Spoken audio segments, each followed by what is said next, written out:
Now student, we will learn 14 principles of management established by Fayol.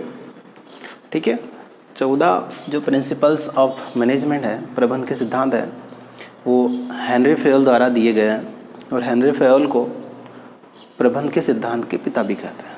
ठीक, तो अब हम पढ़ रहे हैं 14 principles of management by Henry Fayol. ठीक है, फर्स्ट प्रिंसिपल है principle of division of work. ठीक है, कार्य का विभाजन करने का सिद्धांत. हेनरी फेयोल का कहना है कि कार्य कुशलता के आधार पर कार्य का बंटवारा किया जाना चाहिए. एक कंपनी में कितने हजारों की संख्या में कर्मचारी वर्कर्स होते हैं. ठीक है, उनकी कार्य कुशलता को देखकर उन्हें एक वर्क दिया जाना चाहिए. ठीक है, अलग अलग जितने हजारों की संख्या में जो वर्कर्स होते हैं, सभी की कार्य कुशलता एक जैसी नहीं होती. मीन्स वो एक जैसा कार्य नहीं करता है. किसी की कार्य कुशलता अच्छी होती है, मीन्स वो कम समय में अच्छा काम कर देता है. ठीक, तो जैसी उनकी कार्य कुशलता होती है उस आधार पर ही उनको वर्क डिस्ट्रीब्यूशन होना चाहिए. ठीक, फर्स्ट प्रिंसिपल है हेनरी फेयोल का. सेकंड है principle of authority and responsibility. ठीक है, जिसके पास अधिकार हो किसी कार्य को करने का, उसके पास रिस्पॉन्सिबिलिटी भी होना चाहिए.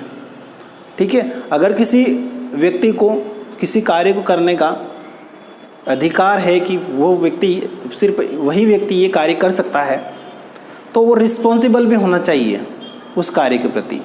और जिसके पास रिस्पॉन्सिबिलिटी है किसी को कार्य को करने की, उसके पास अथॉरिटी भी होना चाहिए. ठीक है, दोनों ही कहा जाता है अथॉरिटी एंड रिस्पॉन्सिबिलिटी. बिजनेस में एक गाड़ी के दो पहिए होता है. ठीक है, दोनों एक साथ में ही चलता है. अथॉरिटी जिसके पास है उसके पास रिस्पॉन्सिबिलिटी भी होना चाहिए, जिसके पास रिस्पॉन्सिबिलिटी है उसके पास अथॉरिटी भी होना चाहिए उस कार्य को करने की. ठीक, थर्ड है प्रिंसिपल ऑफ डिसिप्लिन. ठीक है, किसी भी कार्य को करने के लिए डिसिप्लिन बहुत ही ज़रूरी होता है. ठीक है, बिना किसी अनुशासन के, बिना डिसिप्लिन के किसी को कार्य करना या समय पर होना निश्चित नहीं है कि वो समय पर हो जाएगा. कहा जाता है कि फौज में जो अनुशासन भंग करने का कार्य सैनिक नहीं करता, तो कौन करता है? अधिकारी लोग करते हैं. मीन्स उनके द्वारा जो कमांड दी जाती है, जो नेतृत्व किया जाता है, उसमें अनुशासनहीनता पाई जाती है. अगर अधिकारी अनुशासन में रहे, अनुशासन भंग न करें, मीन्स उनके द्वारा जो निर्देश दिए जाते हैं वो अनुशासन को ध्यान में रखकर दिए जाएं, तो सैनिक अनुशासनहीनता नहीं कर सकता. ठीक है, इसी प्रकार हम बिजनेस में कह सकते हैं, बिजनेस में जो उच्च अधिकारी होते हैं उनके द्वारा दिशा निर्देश सही समय पर सही व्यक्ति को दिए जाना चाहिए. ठीक है, उससे ही डिसिप्लिन में अगर कार्य होगा तो कार्य सही समय पर होगा और अच्छा होगा. ठीक है, principle of decision means decision का भी प्रिंसिपल दिया है हेनरी फेयोल द्वारा. फोर्थ है principle of unity of command. ठीक है, जो कमांड दी जाती है, मीन्स निर्देश दिए जाते हैं, आदेश दिए जाते हैं, वो यूनिटी में दिए जाते हैं. ठीक है, एक व्यक्ति के ऊपर आदेश नहीं दिए जाते हैं, सामूहिक रूप से कमांड दी जाती है. और हाँ, इसमें ये भी कह सकते हैं कि ये यूनिटी में जो कमांड की बात कहते हैं, कमांड एक ही व्यक्ति द्वारा दी जाएगी. ठीक, सभी व्यक्ति या जितने भी कंपनी में वर्कर्स, जो वर्कर्स के अलावा जो मैनेजर या फिर और भी अधिकारी लोग होते हैं, सभी में से किसी एक व्यक्ति को डिसाइड करना चाहिए कि इस व्यक्ति द्वारा ही कमांड दी जाएगी. सारे के सारे कमांड नहीं दे सकता है. ठीक है, सभी के द्वारा आदेश नहीं दिया जा सकता है. ठीक है, कमांड देने की यूनिटी एक के पास ही होना चाहिए. Principle of unity of direction, इसके जैसा ये दिशा निर्देश जो तय किए जाता है वो फिक्स होना चाहिए कि इस डायरेक्शन में हमें कार्य करना है. ठीक है, उसी डायरेक्शन में कार्य होना भी चाहिए. Principle of priority to common interest. ठीक है, principle of priority to common interest में जो कंपनी में जो कार्य किए जाते हैं वो किसी व्यक्ति विशेष के आधार पर या व्यक्ति विशेष को ध्यान में रखकर कार्य नहीं किए जाते हैं, ठीक है। वो कॉमन इंटरेस्ट का होना चाहिए, मतलब सभी के हित का होना चाहिए, ठीक है। ऐसे ही कार्य किए जाते हैं प्रिंसिपल ऑफ मैनेजमेंट में। मीन्स प्रिंसिपल ऑफ मैनेजमेंट में ये सिद्धांत है कि एक व्यक्ति विशेष के ऊपर ध्यान में रखते हुए किसी प्रकार का प्रिंसिपल नहीं होता है, ठीक है। जो डिसीजन ले जाएंगे वो भी व्यक्ति विशेष को ध्यान में रखकर नहीं दिए जाएंगे, सभी के हित को ध्यान में रखकर डिसीजन लिए जाता है, ठीक है। Now we have completed 6 point. Next point we are learning. Okay student, now we will learn 7th number principle of remuneration of personnel. Okay, इस सिद्धांत में पारिश्रमिक संबंधी सिद्धांत दिया हुआ है। विशिष्ट कार्य करने वाले को उचित पारिश्रम मीन्स उसकी विशिष्टता के अनुसार पारिश्रमिक दिया जाना चाहिए, ठीक है। समय पर उचित पारिश्रमिक देना, इससे क्या होता है, कर्मचारी के मनोबल में वृद्धि होती है और उसकी कार्य क्षमता बढ़ती है, ठीक है। सही समय पर सही पारिश्रमिक देना मीन्स रेम्यूनरेशन देना, प्रिंसिपल्स ऑफ मैनेजमेंट का 7th नंबर का प्रिंसिपल, ठीक। हेनरी फेयल द्वारा प्रिंसिपल पढ़ना है। 8th नंबर का प्रिंसिपल है प्रिंसिपल ऑफ सेंट्रलाइजेशन मीन्स केंद्रीकरण का सिद्धांत। जो छोटे व्यापार होते हैं उनमें सेंट्रलाइजेशन का सिद्धांत फॉलो किया जाता है। मीन्स जो शक्तियाँ हैं वो जितने भी शक्तियाँ अधिकार होते हैं वो सेंट्रलाइज किए जाते हैं, केंद्रीकरण किया जाता है उनका।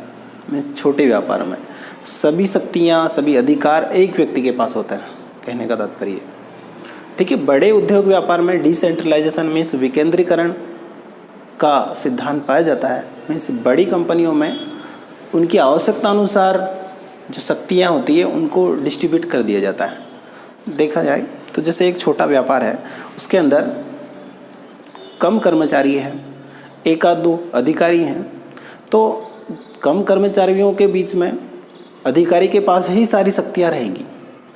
पर बड़ी कंपनी बड़ी फैक्ट्रीज में क्या होता है बहुत सारे वर्कर्स होते हैं, बहुत सारे लेबर्स होते हैं, ठीक है। उनमें विकेंद्रीकरण किया जाता है शक्ति और अधिकारों का। मीन्स सभी को डिस्ट्रीब्यूट कर दिए जाते हैं अधिकार और कर्तव्य, ठीक। तो प्रिंसिपल ऑफ सेंट्रलाइजेशन का तात्पर्य यह है कि छोटे व्यापार में सेंट्रलाइजेशन की स्थिति पाई जाती है, मीन्स केंद्रीकरण होता है शक्तियों और अधिकारों का, और बड़ी कंपनियों में विकेंद्रीकरण होता है, ठीक है, उनकी आवश्यकता के अनुसार। Principle of order 9th number का है प्रिंसिपल ऑफ ऑर्डर, ठीक है। एक ऑर्डर में सारी वस्तुएं सारे कार्य होना चाहिए और सभी कर्मचारी वर्कर्स को ये पता होना चाहिए कौन सी वस्तु कहाँ पर मिलेगी, कौन सा कार्य किस परिस्थिति में करना है, कितने समय में करना है, ठीक है, कौन से औजार कहाँ पर मिलेंगे, एक ऑर्डर में होना चाहिए सारी चीज़ें। 10th नंबर का प्रिंसिपल है प्रिंसिपल ऑफ इक्विटी, ठीक है, समानता का अधिकार। इसमें सभी को एक समान अधिकार दिया जाता है, ठीक। सभी को समानता मीन्स कर्मचारी आप कर्मचारी हो तो ऐसा नहीं कि उनमें भेदभाव किए जाए, ठीक है, सभी के अंदर समानता का अधिकार पाया जाता है। 11th नंबर का पॉइंट है प्रिंसिपल ऑफ स्टेबिलिटी, ठीक है, स्थायित्व का अधिकार, ठीक। इसमें अगर कर्मचारी के मन में ऐसी भावना उत्पन्न हो गई कि वो स्थायी नहीं है, ठीक है, वो ज़्यादा समय तक कार्य नहीं कर पाएगा इस कंपनी इस बिजनेस में, तो उसके मन में कार्य के प्रति जो लगन होता है, जो कार्य करने की क्षमता होती है, वो पूरी क्षमता के साथ में कार्य नहीं कर पाएगा, ठीक है। तो प्रिंसिपल ऑफ स्टेबिलिटी में दिया कर्मचारी को विश्वास में लेना चाहिए, ऑनर को, कि आप लंबे समय तक कार्य करोगे और आपकी स्टेबिलिटी धीरे धीरे बढ़ती जाएगी, मीन्स आप स्थायी हो जाओगे यहाँ पर, ठीक है। जो स्थायी कर्मचारी होता है वो दूसरे काम को नहीं सर्च करता, ठीक, वो एक जगह पर अपना मन लगाकर कार्य करता है, कैसे, स्टेबिलिटी के कारण, ठीक है। तो 11th नंबर का पॉइंट था प्रिंसिपल ऑफ स्टडीज़। हमें जो प्रिंसिपल्स पढ़ रहे हैं ये हेनरी फेयल द्वारा दिए गए हैं, ठीक है, और हेनरी फेयल को fathers of principle of management भी कहा जाता है, ठीक। Next point we are learning now.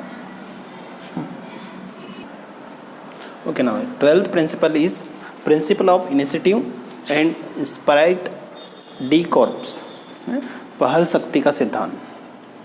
ठीक है, प्रत्येक कर्मचारी को पहल करना चाहिए और अधिकारी को भी समझना चाहिए कि सभी कर्मचारियों को सोच समझकर कार्य करने की अनुमति दी जाए. अनुमति मीन्स उनको पहल करने का अधिकार दिया जाए. ठीक है, सोच समझकर कार्य तो करना है उनको, बट अपने विवेक के अनुसार कार्य करने का अधिकार दिया जाए उनको. ठीक है, अपनी बुद्धि के अनुसार अच्छा से अच्छा डिसीजन लेना या अच्छे से अच्छा उस कार्य को किस प्रकार से किया जा सके, ये सारे अधिकार भी होना चाहिए. किनके पास? कर्मचारियों के पास. ऐसा नहीं होना चाहिए कि एक कर्मचारी है और उच्च अधिकारी द्वारा जो डिसीजन लिए गए हैं उसी पर कार्य करना है. ठीक है, उनके विवेक के अनुसार भी उनको कार्य करने की अनुमति दी जाना चाहिए. ठीक. 13 प्रिंसिपल है प्रिंसिपल ऑफ स्कॉलर चेन. ठीक है, इसमें भी यही कहा गया है कि जो चेन होती है, जो कार्य होता है, वो एक चेन के द्वारा किया जाता है कंपनीज में. मीन्स अधिकारी ने रूल्स रेगुलेशन बनाए, ठीक है, मैनेजर ने अप्लाई किया, मैनेजर ने काम करवाया और कर्मचारी को कार्य करना है. ऐसा ज़रूर नहीं कि अधिकारी ने जो रूल बनाया है उसमें कर्मचारी को सुनना है. सुनना तो है ही है, साथ साथ में वो भी करेक्शन कर सकते हैं. इसमें ज़रूरी नहीं कि कर्मचारी अधिकारी को राय या सजेशन नहीं दे सकता. ठीक है, अधिकारी को कर्मचारी की भी सजेशन मानना चाहिए. ठीक, कर्मचारी के अकॉर्डिंग भी कार्य करना चाहिए. ठीक है, प्रिंसिपल ऑफ 13 ये प्रबंध के सिद्धांत में हेनरी फेयल का मत था. ठीक है, 14 नंबर का प्रिंसिपल है principle of coordination of management. ठीक है, आपसी तालमेल का सिद्धांत.